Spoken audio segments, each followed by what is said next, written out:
Boker Tov à tout le monde. Nous commençons aujourd'hui notre septième Mishnah qui va en fait clôturer l'étude du deuxième chapitre donc du traité Shabbat. La septième Mishnah de ce chapitre eh bien, continue sur les Mishnahs précédentes qui travaillaient donc sur la question d'éteindre. Et là, on va parler donc des actions qui doivent être initiées ou rappelées avant Shabbat par le maître de maison, afin de rappeler donc les élémentaires de Shabbat et rentrer dans cette journée en étant certain que tout a été bien checké. Alors, la Mishnah nous parle de différentes actions qui auraient dû être préparées donc avant Shabbat. Et là, on arrive dans un moment qui peut être critique et qui serait celui où les choses n'ont pas encore été faites. Et donc, la Mishnah commence par une introduction et nous disons la chose suivante. Nous lisons ensemble. Alors, la Mishnah nous dit.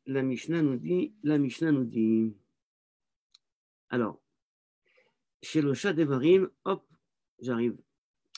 Shelosha Devarim, Tzarich Adam Lomar Betor Beto. Shelosha Devarim, voilà, trois choses. Le mot davar, c'est une chose, c'est un mot qui n'apparaît pas d'ailleurs dans les manuscrits de la Mishnah. Shelosha Devarim Tzarich Adam Lomar, un homme doit dire trois choses.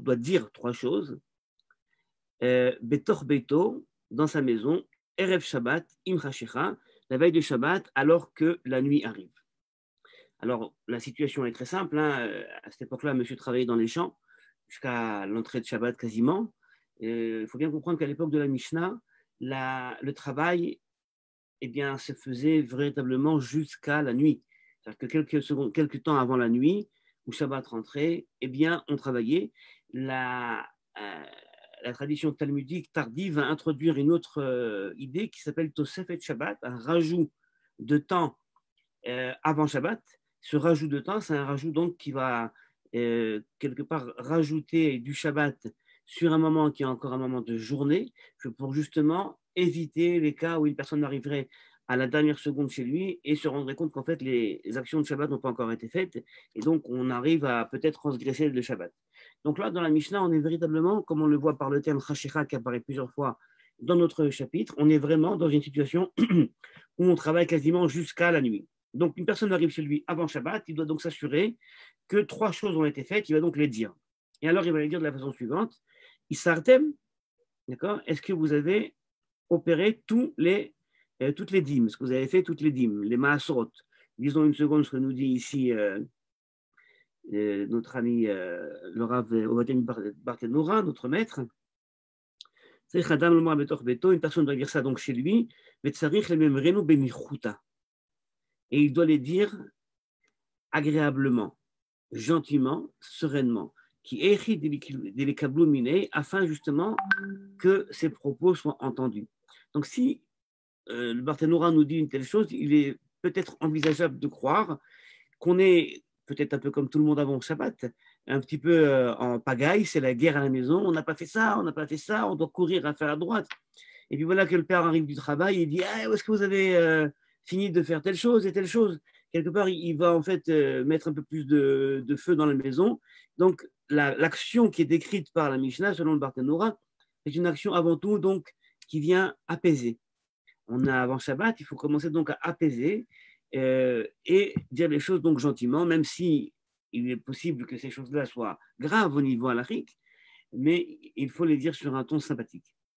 Alors, et donc il vient et Im Chashecha, regardez comment le Barthénora va interpréter, donc doit dire trois choses chez lui alors que la nuit tombe. Im Chashecha, quelque chose samour le Chashecha.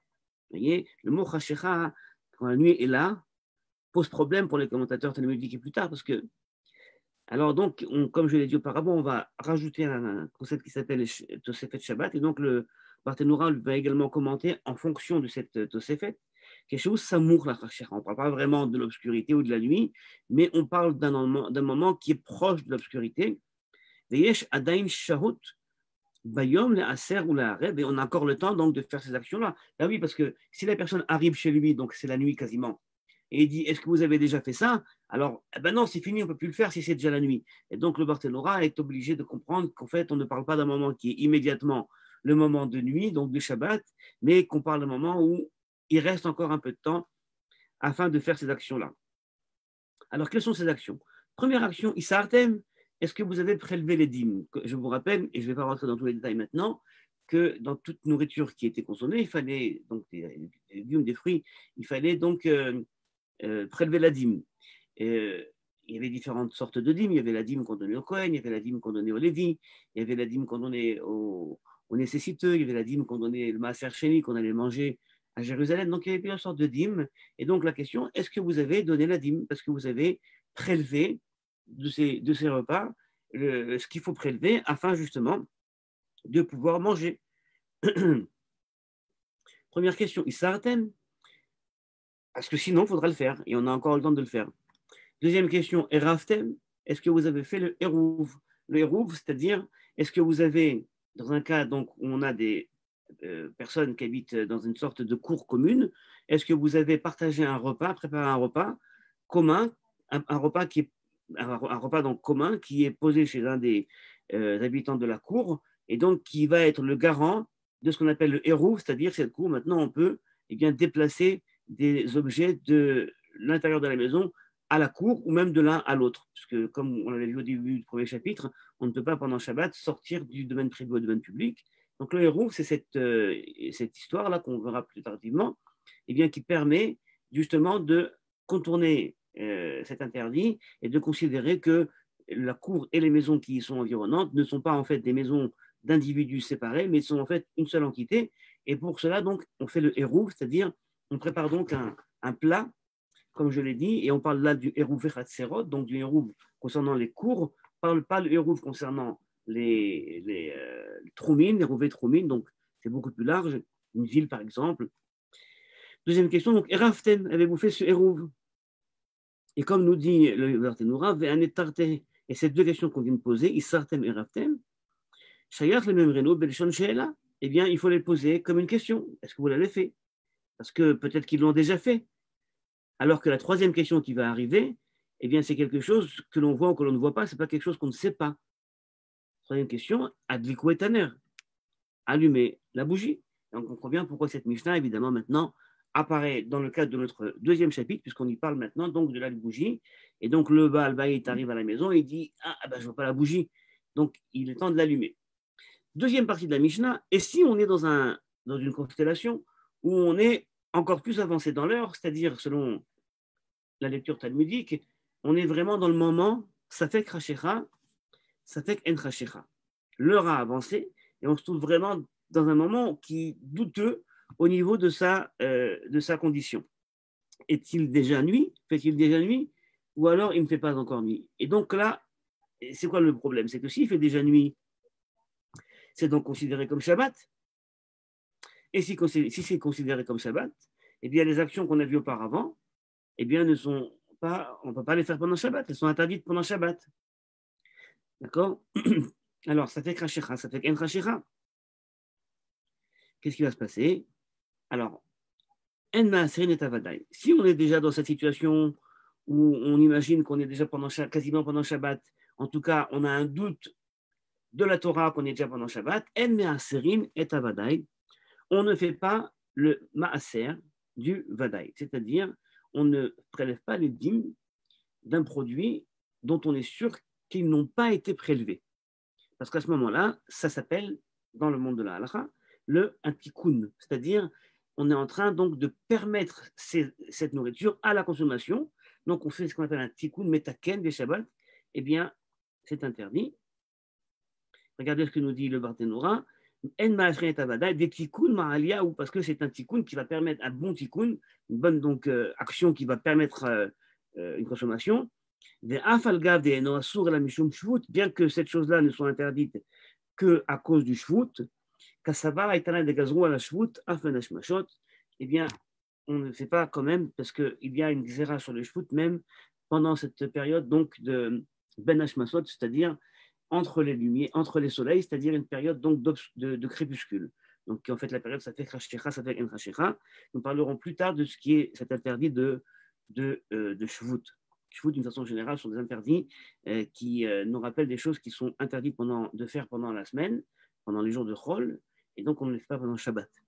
Et donc, cette Mishnah, vraisemblablement selon notre commentateur, eh bien, irait dans le sens du Tana, c'est-à-dire du rabbin mishnahik, qui considère qu'il y a, au moment donc du crépuscule, également un interdit de faire des actions qui sont liées au Shvut.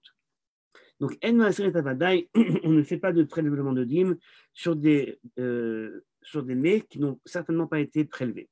Et on ne fait pas non plus. Donc, vous voyez, on continue. Hein, on a vu au début le Maaser. Deuxième point, les Kelim. Et on ne va pas non plus, ce qu'on est dans cette lancée, eh bien, tremper les ustensiles qui vont nous permettre de manger. Parce que cette chose-là, donc, il n'apparaît pas, vous voyez, dans les trois premières actions, mais ça suit en fait la logique de ce qu'on avait vu auparavant, qui est un tikkun, de prendre les ustensiles dans lesquels on va manger et de partir les tremper dans le bain rituel, dans le keli, afin de les purifier. Eh bien, ça s'appelle également comme un metaken keli, arranger un kli, c'est-à-dire le permettre à la consommation, c'est-à-dire le permettre, pas à la consommation, le permettre à l'usage. Et donc, c'est quelque chose qui est également interdit, ve'id ben amishvut, également interdit au nom du shvut. Donc, dans ce moment-là, douteux, est-ce que c'était Shabbat? Et si c'est Shabbat, donc on transgresse, eh bien, on ne fait pas non plus de Adbalat Kelim. Ve'en madlikin et anerot, et on ne va pas non plus allumer les bougies. Vous allez me dire, mais ça, c'est évident. Parce que si on est dans un moment qui est peut-être déjà la nuit, donc qui est peut-être Shabbat, il est interdit au niveau de la Torah, donc d'allumer les bougies. Donc, comment la Mishnah peut imaginer que dans cette période de doute, eh bien, on va les allumer? Regardez la façon dont on comprend le Barthénora. Ve'en madlikin et anerot kol sheken, à plus forte raison, quand on n'allumera pas les bougies. Ça paraît évident. Despeka de oraita, parce que là, on rentre dans un safek, dans un doute selon la Torah. Donc, un doute de la Torah, donc évidemment. Mais la façon dont il faut comprendre cette phrase est la suivante. Vezo ve'en sarich lomar zo katane, ve'rabotai pirshuv de en madlikin et anerot, en omrim lanochi la adlik, c'est-à-dire, quand il y a marqué ici, on n'allume pas les bougies, le feu, ça veut dire, on ne va pas demander à un non-juif de venir nous allumer le feu pour allumer nos bougies. Donc, c'est amiral et nochi. Même ça, on ne le fait pas. Mais par contre, il y a des choses qu'on peut faire, aval maasrin et ademaï.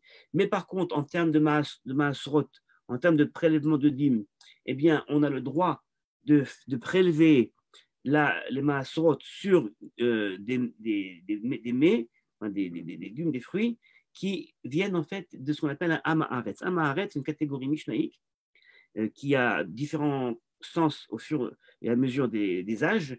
Mais en tout cas, dans la Mishnah, le amaaretz, littéralement l'homme du pays, eh bien, c'est quelqu'un qui n'est pas toujours très scrupuleux des traumatuma asrot ou des choses qui sont liées aux conditions de pureté. Le dmaï, c'est donc je dirais comment on va traduire ça, un produit, donc des aliments, donc généralement des fruits et des légumes, où on n'est pas certain, mais qui a été prélevé. Mais on sait que les Amé à Haaretz, eh bien, ces gens-là, même s'ils ne faisaient pas toujours grand scrupule de ces questions de pureté et d'impureté, eh bien, ils faisaient quand même très attention de faire le maaser au moins de la trouma. Parce que la trouma était considérée comme étant une sorte de don sacré qui, si la trouma n'a pas été prélevée, trouma donc c'est ce qu'on donne au Kohen, eh bien, interdit à la consommation et c'était considéré comme par les Haaretz comme une sorte de danger sur un mode un peu mystique, et donc il le faisait. Donc il faisait généralement les maasrot, donc le dmaï, c'est donc un mets sur lesquels donc on sait pas, mais vraisemblablement les Haaretz ont fait le maaser, et puisqu'ils ont prélevé la dîme, eh bien on peut le faire parce qu'on est en fait face à quelque chose qui a quasiment déjà été fait, et donc de faire ce maaser n'est pas un tikkun, d'accord, véritablement, parce que ça a sûrement déjà été fait. Donc c'est en cas de doute, on peut le faire. Parce que la rove, généralement, c'était fait. Regardez ce que nous dit le Partenora. Balmansri metadema, et l'autre dami les metaken, ça ne ressemble pas dans ce cas-là à un tikkun. Des rov amé haaret masrin en, parce que la grande majorité des amé haaret, eh bien, justement, font ce prélèvement. Deuxième point, oumé arvin, et on peut également donc faire le hérouv dans ce cas-là. Donc le hérouv dont on a parlé avant, vous avez fait le hérouv ou pas, hein, que nous avait dit la Mishnah au début.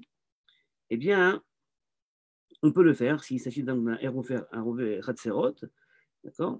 Parce que, regardez ce que nous dit Partenora, le Hérouvé Hatzerot, donc le Hérouv des cours, Hérouvé Hatzerot, de Khumra Be'almaou, parce qu'il s'agit ici d'une Khumra, quelque chose qui est en plus, quelque chose qui est, on va dire, quelque chose de plus rigoureux, il vaut mieux le faire, mais si on ne le fait pas, ça ne peut pas eh bien, être considéré comme une entraille à la règle.